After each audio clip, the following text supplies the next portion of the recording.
गर्मी में 5 जुगाड़ बहू का घास का ठंडा ससुराल। इस कहानी की शुरुआत कुछ इस तरीके से होती है। स्वाति जूठा बर्तन धो रही थी तो वो अपनी जेठानी सीमा भाभी से बोलती है कि भाभी, जब आप जूठा बर्तन रखने आई थी तो उसमें पानी क्यों नहीं डाली? पूरा का पूरा जूठा चिपक गया है बर्तन में, अब छूट ही नहीं रहा। तो सीमा भाभी बोलती है कि स्वाति, अगर हम पानी डाल भी देते तो कोई ज़्यादा फर्क पड़ने वाला नहीं था। इतना ज़्यादा गर्मी हो रहा है कि तुरंत का तुरंत पानी सूख जा रहा है और जूठा चिपक जाएगा बर्तन में। तुम बर्तन मांजो, हम बर्तन धो दे रहे हैं, जल्दी हो जाएगा। वैसे भी गर्मी बहुत ज़्यादा हो रही है। उधर चूल्हा में से राख निकाल रही थी सविता भाभी, तो राख अभी भी गर्म था। समीक्षा आंगन में झाड़ू लगा रही थी तो सविता भाभी बोलती हैं कि बताओ, इतना ज़्यादा गर्मी हो रहा है कि राख अभी भी ठंडा नहीं हुआ है, हम कैसे राख निकालें और कैसे चूल्हे की करें पुताई, अभी खाना भी बनाना है। तो समीक्षा बोलती है कि भाभी, इसमें टेंशन लेने वाली कोई बात नहीं है। चापाकल से पानी लाइए और राख के ऊपर डाल दीजिए, राख ठंडा हो जाएगा तो निकाल दीजिए। वैसा ही करती है सविता भाभी। जाती है चापाकल पे और लेकर के आती है पानी और चूल्हे का राख निकाल कर चूल्हा को लीप पोत कर फिर खाना बनाना स्टार्ट करती है। तभी सासू माँ आती है और बोलती है, तुम लोग केवल झाड़ू पोछा बर्तन ही करते रहो, खाना बनाने में आज कितना लेट होगा। एक तो इतना गर्मी है बाहर, आंगन में धूप भी चढ़ जाएगा और तुम लोग जो है काम में ही लगी हो, खाना पानी कब बनेगा। समीक्षा बोलती है, मम्मी जी आप चिंता मत करिए, हम लोग 5 लोग हैं, एक एक काम करेंगे तभी 5 काम हो जाएगा और फट से खाना बन जाएगा। आप लोग जाकर के आंगन में बैठिए, ठंडी ठंडी, हम लोग 5 लोग हैं और खाना तुरंत बन जाएगा, चिंता की कोई बात नहीं। मम्मी जी आप जाइए उधर आराम से बैठिए, अभी तुरंत खाना बन जाएगा। स्वाति और सीमा दोनों लोग जाती है खाना बनाने के लिए। स्वाति लगा रही थी आटा और सीमा भाभी बना रही थी सब्जी।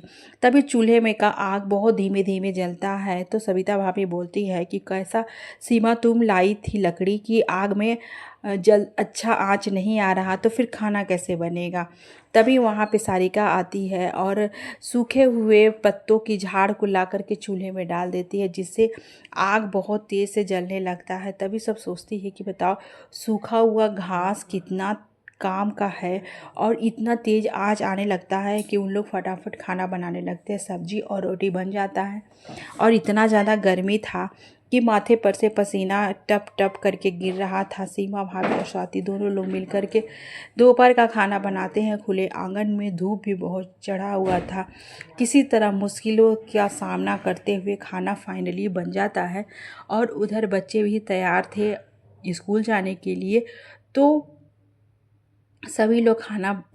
सभी बहुएं एक एक बर्तन खाना का उठाती है और घर में लेकर के आती है। समीक्षा दरी बिछाती है और सभी को परोसकर खाना खिलाते हैं। बच्चे चले जाते हैं स्कूल खाना खा करके और पति लोग चले जाते हैं काम पे। यहाँ पे सीमा भाभी ढेर सारा कपड़ा भिंगा कर रखी थी 2 बाल्टी में। सविता भाभी घड़ा उठा लेती है पानी के लिए। सारिका उठा लेती है टोकरी सूखा लकड़ी लेने के लिए और बाकी की बहुएं उठा लेती है घड़ा पानी लाने के लिए। 5 बहुएं अपना अपना सामान उठाती है और नदी की ओर चलने लगती है। तभी रास्ते में सासू माँ मिलती हैं तो बोलती हैं कि बेटा सर ढक लो, धूप बहुत ज़्यादा है, इतना तेज़ धूप में कैसे जाओगी तुम लोग। तो सविता भाभी बोलती है कि मम्मी जी आप चिंता मत करिए, नदी तो हम लोगों का रोज़ ही आना जाना होता है, वैसे भी आदत हो गया है। अगर जल्दी जाएंगे तभी तो जल्दी वापस आएंगे और रात का खाना भी बनाना है, नहीं तो रात का खाना बनाने में लेट हो जाएगा। तो मम्मी जी बोलती हैं कि हाँ बहू, तुम लोग बहुत सही कह रही हो, जल्दी जाओ और जल्दी आओ, क्योंकि धूप इतना ज़्यादा चढ़ा हुआ है कि घर में पानी का एक बूंद नहीं है। अगर प्यास लग जाएगा तो कौन क्या पिएगा पानी। गर्मी इतना ज़्यादा है कि थोड़ा बहुत पानी भी था वो भी सूख गया। सीमा बोलती है, हाँ भाभी। सीमा भाभी और स्वाति, समीक्षा, सारिका और सविता भाभी 5 लोग अपना अपना सामान उठाती है और फिर नदी की ओर चल जाते हैं। और पति लोग आते हैं घर में तो क्या देखते हैं कि पूरा घर एकदम हीटर की तरह जल रहा है। सब नदी से आती है, खाना बनाती है और सभी को खिलाती पिलाती है और फिर रात होता है, सभी लोग सो जाते हैं। अगले दिन सभी लोग अपना अपना सामान उठाती है और नदी की ओर चल पड़ती है। चलते चलते धूप बहुत ज़्यादा हो रहा था तो सब आपस में बातें करते हुए जा रही थी कि अमीर लोग का कितना अच्छा है ना, घर में एसी कूलर पंखा लगा है, आराम से उन लोगों की गर्मी कट रही है। बात करते करते उन लोग नदी के पास पहुंच जाते हैं। नदी का वातावरण बहुत ठंडा था, वहाँ गायें थी और कुछ गिलहरियाँ इधर उधर खेल रही थी, चिड़िया चुचहा रही थी। और सभी लोग, पांचों बहुएं वहाँ पे पहुँचती हैं तो उन लोगों को बहुत अच्छा लगता है। स्वाति चली जाती है कपड़ा लेकर धोने के लिए, सीमा भाभी अपना घड़ा भर के रखती है और सविता भाभी सूखे लकड़ी चुनने लगती है और सारिका अपना घड़ा भर के रख लेती है लेकर घर जाने के लिए। और एक बहू समीक्षा सूखे पत्ते बटोरने लगती है, क्योंकि सूखे पत्ते से आग बहुत अच्छा पकड़ रहा था, इसीलिए पांचों बहुएं अपना अपना जुगाड़ लगाकर अपना अपना काम में जुट जाती है। सूखा पत्ता बहुत ज़्यादा था, पेड़ पेड़ वहाँ पे बहुत थे जिसकी पत्तियाँ बहुत झरी हुई थी और अचानक से दो आम गिर जाता है। तो सारिका बोलती है, अरे पेड़ है भी नहीं तो फिर ये आम कहाँ से गिरा। तो सीमा भाभी बोलती हैं कि सारिका ऊपर देखो, आम का पेड़ है, कच्चा और पक्का आम लगा हुआ है, लगता है कोई कोयल गिराया होगा। सीमा भाभी जल्दी जल्दी सूखे पत्ते बटोरती हैं और सविता भाभी हरी घास उखाड़ने लगती है। बोलती है, हरी घास देख करके तो मुझे बहुत लालच आ रहा है। तो समीक्षा बोलती है, हाँ भाभी लेके चलिए, उसकी चटनी बना के आपको दूंगी खाने के लिए। तो सविता भाभी चुप हो जाती हैं। हरा घास, सभी लोग सोचती कि चलो आज हरा घास लेके चलते हैं, कुछ नहीं समझ में आएगा तो हरा घास से देखेंगे, अगर कोई जुगाड़ बन सकेगा तो बना लेंगे। सूखे पत्ते को इकट्ठा कर लिया जाता है और फिर पानी भर कर रख लिया जाता है घड़े में, और फिर कपड़ा भी धुल गया था और पीने वाला पानी भी भरकर साइड में रख दिया गया था। पांचों बहुएं अपना अपना काम फिनिश करके नदी में जाकर नहाने लगती है और वहाँ पे कमर जितना लंबा लंबा हरा हरा घास था। घास का गठरी बना करके सब ले आती है घर। पांचों बहुएं घर आती हैं और घर आकर घास का गट्ठर रखती है और उसी के ऊपर घड़ा रख देती है पानी का। उसे ध्यान नहीं था कि घड़ा कहाँ रखना है, बस सामने देखा घास का गट्ठर, उसी के ऊपर घड़ा रख देती है। तो सीमा भाभी बोलती हैं कि अरे मुझे तो पसीना बिल्कुल भी नहीं आ रहा, मैंने घास ले करके आया था। तभी पापा जी आवाज़ लगाते हैं, बड़ी बहू एक गिलास पानी देना। तो सविता भाभी बोलती हैं कि पापा जी इतनी गर्मी में एक गिलास पानी गुनगुना हो गया है, हम लोग नदी से लाते हैं पानी एकदम ठंडा ठंडा, लेकिन रास्ते में आते आते पानी उबलने लगता है। पापा जी बोलते हैं कि क्या करें बेटा, हम लोग गरीब हैं, हम लोग के घर में कूलर पंखा ऐसी कुछ भी नहीं है, लेकिन अपना जीवन जीना है, ज़िंदगी भाई बिना खाए पिए कैसे ज़िंदगी कटेगा, जाओ बेटा गर्म पानी ही लेके आ जाओ। सविता भाभी जाती हैं और घड़े में से पानी निकालने लगती है। जैसे ही घड़े में से पानी निकालती है तो गिलास का पानी ही बिल्कुल ठंडा था। तो सविता भाभी को समझ में नहीं आता, अरे ये पानी इतना ठंडा क्यों है, रोज़ तो हम लोग पानी लाते हैं तो पानी गर्म हो जाता है, आज इतना पानी क्यों ठंडा है। तभी उनका ध्यान जाता है हरा हरा घास पे। बोलती, ओ घास के ऊपर पानी रखा हुआ है घड़े का, इसीलिए पानी बहुत ज़्यादा ठंडा है। तभी वहाँ पे सारिका आती है और बोलती है, भाभी देखिए घास में होता है नमी, और नमी के ऊपर रखा है घड़ा, जिसकी वजह से घड़े का पानी इतना ज़्यादा ठंडा है।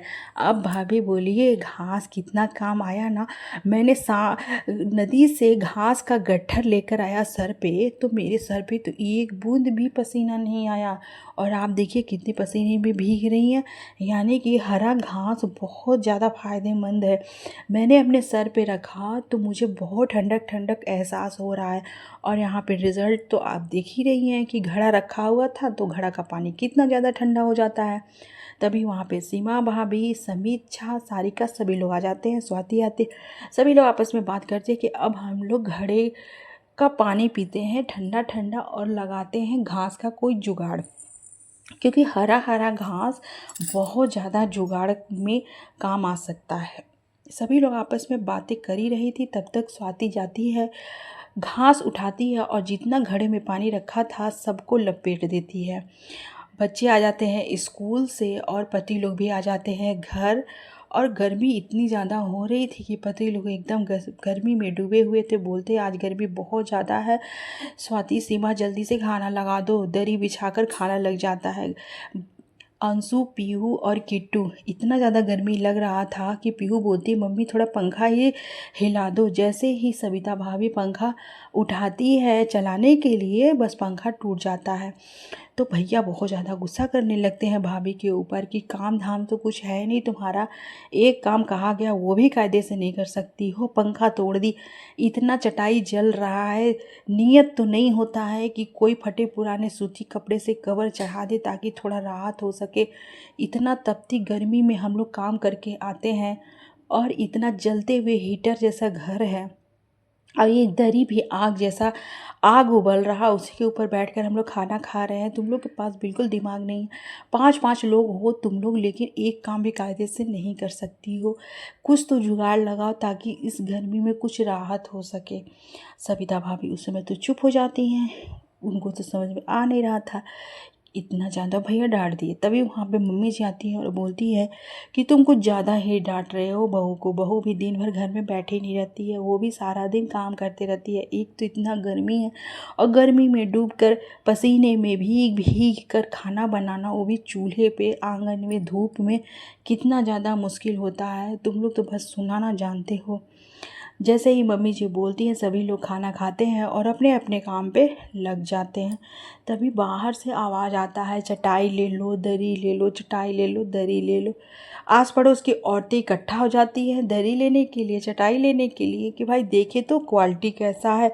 वैसे तो बाज़ार में जाकर के दरी चटाई सब खरीदते थे, लेकिन घर के आगे बिक रहा है तो एक बार देख लिया जाए उसकी क्वालिटी कैसी है। अगर अच्छा क्वालिटी का होगा तो एक आध ठो खरीद लेंगे।